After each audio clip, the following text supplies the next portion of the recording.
thank you very much. We have Jonas Gahr here, who is as you know, the Prime Minister of Norway.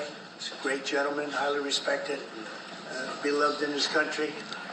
And we've had talks on the war in Ukraine and Russia and trade. We're doing very well, I think, on both. We've had some pretty good movement in every respect. The war is very important that it ends with, I used to say, 2,500 people a week dying, young people, mostly soldiers from Russia and Ukraine. And we want to end that war. We want to end it quickly. And I think we've made a lot of progress. And we'll see what happens. This next few days is going to be very important. Meetings are taking place right now. Additionally, we talked about trade, and we will definitely, we get along very well on trade.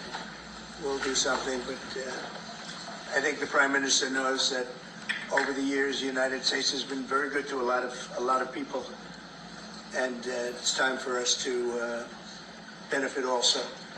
So we're going to have a good relationship on trade, and we discussed other things also. But Mr. Prime Minister, it's an honor to have you at the White House. Thank you very much. Well, thank you, Mr. President. This year is 200 years since the first immigration from Norway to the U.S. We come here early in your term. Appreciate that you take time. We have highlighted that very close cooperation. We are allies. We look after security in the north, in the Arctic. A lot of confidence between our services. We have discussed in detail the war in Ukraine. I have saluted the President for his initiative to make progress towards something that can be a ceasefire and an end to this terrible conflict. It is a complex picture, but it needs political will and push, and we have exchanged ideas on that. And then I think the President and his team have been open to hear our perspectives. And on trade, we have also emphasized that we can benefit, both of us, by trading. We can be complementary, and we can find good solutions. But first of all, I appreciate, Mr. President, the spirit and the tone of this conversation, which has been confirmation of a very strong partnership. Thank you very much. Appreciate it. Any Mr. questions? President, can I ask you Yes. first, Mr. President, have you spoken about the tariffs that you want to impose on Norway? Is there a chance that you can lower We spoke them, about even lower trade, those tariffs? and we understand each other very well. I think we'll have no problem. You think that we can get an agreement? I think with we'll Norway? have no problem whatsoever with Norway. Mr. President, did you discuss a possible visit to Norway? Did you discuss a possible visit for President Trump? We didn't, but I love it. I mean, I've been there, and it is a beautiful place. They have.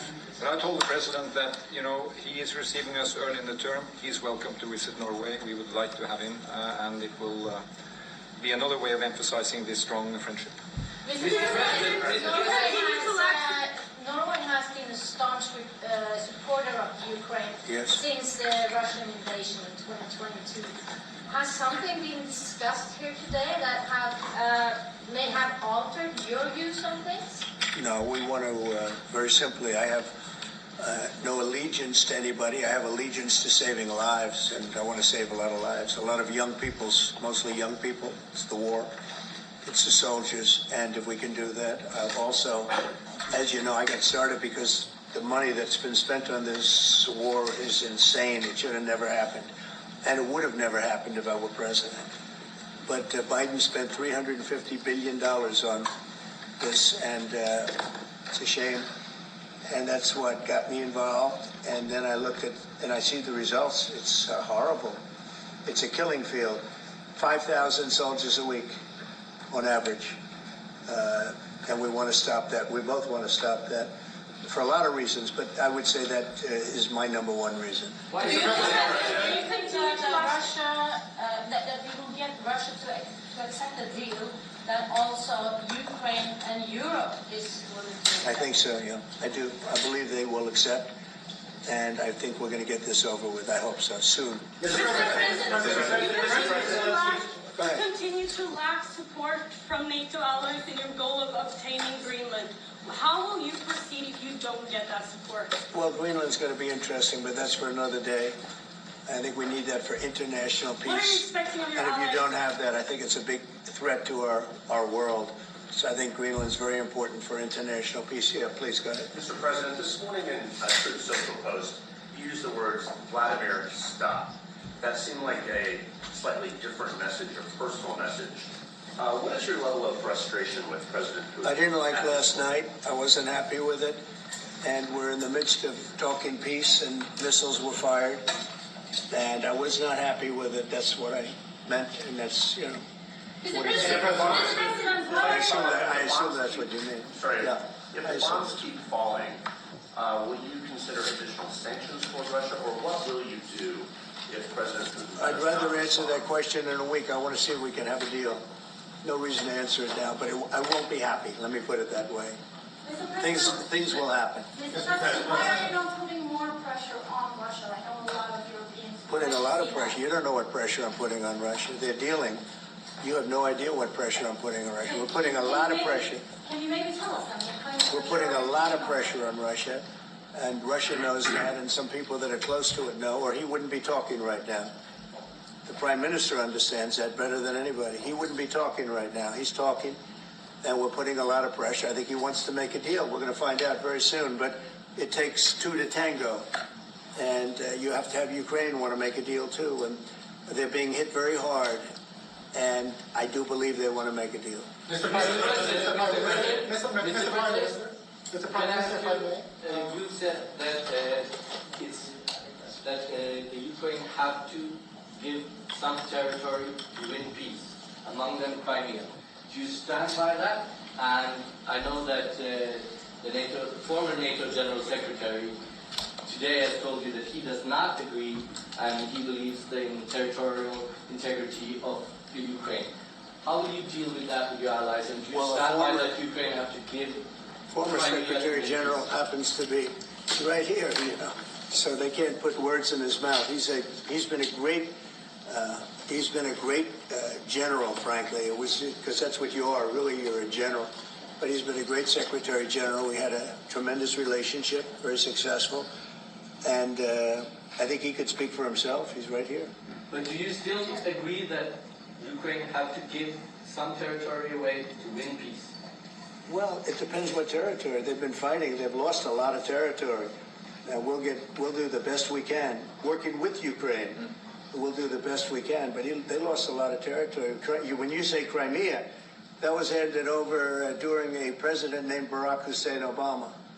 That had nothing to do with me, Crimea. That was 11 years ago with Obama.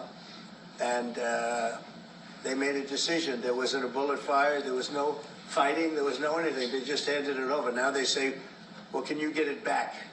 I think that's going to be a very difficult thing to do. That was given by Barack Obama when he was president, not by Donald Trump. Thank you, Mr. Mr. President. President, I I didn't have know not you had a meeting, peace Mr. President. proposal that you put on the table. It's a 30-day ceasefire proposal. Your national security team presented it to both Ukraine and Russia.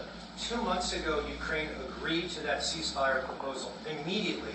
Russia has not. And my question is Russia the obstacle to peace based upon that, just getting to that 30-day ceasefire? I don't think so. I think that they both want peace right now. They're ready to do something. We'll see what happens. Complicated, very complicated. But I think they are both very much looking to make a deal. Marco, what would you say? Well, first of all, what was put before our partners was options to discuss about things that it would take to end a war. This war is endable. Both sides just have to agree to it. We've shown them a pathway forward. We've discussed those ideas. There was a good meeting yesterday. There'll be good meetings over the weekend. We've shown them the finish line. We need both of them to say yes. But what happened last night with those missile strikes should remind everybody of why this war needs to end. It's horrible those missiles landed. What's even worse is there are today people that were alive yesterday that are not alive today because this war continues. And the president wants to stop it. And everyone should be thanking the president for being a peacemaker and trying to save lives. That's what we're trying to do here. It's not our war. We didn't start it, as you know. But we're trying to end the dying. We're trying to end the destruction. And we've shown the path forward. We can see the finish line, but both of them have to get there. We're going to do everything we can to help them get there, but they have to ultimately say yes. Both And we are using a lot of pressure on both. You know, if you think we're just in there because we're nice people, then we are nice people, but we're using a lot of pressure on both. What concessions, Mr. President, and to your national security team, what concessions has Russia offered up thus far to get to the point where you're closer to peace? Stopping the war, stopping taking the whole country. Pretty big concession. If you are going to take down the tariffs, what do you want Norway to buy more of from the US? To buy more? Well, you don't need snow. You don't need skis. You don't need ski champions either, right? You have a lot of them. We just want to keep the relationship the way it is. We've had a great relationship. I think now maybe closer than ever, but we've had a great relationship with Norway. I think just keep it the way it is, kid. You can't do better. Really? Not even by, say, Well, if they want to give us some additional concessions, that's okay. You can't do much better. Yes, Mr. yes. President, you've had a long meeting with Norway today. You said that Norway is doing a lot of things right, but on the Ukraine, if I can ask both you and the Prime Minister, did you find common ground today on Ukraine and the peace plan? Totally. It's totally common ground. The Prime Minister can speak about it, but I can just say he wants to see people stop dying more than anything else, and he'd like to see it end. He's going to help us end it. Mr. President, can I say that to move towards an end of this war, U.S. engagement is critical, and President Trump made that possible. That is clear, that is obvious, it's really happening. Now the important thing is that both parties have to know that they have to deliver, and they have to feel the pressure to deliver. Ukraine is under attack. They are defending themselves. Lives are being lost. And we believe very firmly that there needs to be a ceasefire, the initiative taken by the US some time ago. It needs to be respected. And then to move on to something which both parties can own. That is the complicated part in such a dramatic war. And here I believe Europeans and Americans working together, as we do much closer now. I salute the team of President Trump of being, open in that process. We had a good discussion on this today, and then we have to move on, and we cannot lose time because this is too much drama happening. One thing is people losing their lives, but it is a bad thing for Europe, and it's a bad thing for the world to having such a broad conflict going on. It can have ramifications far beyond Ukraine.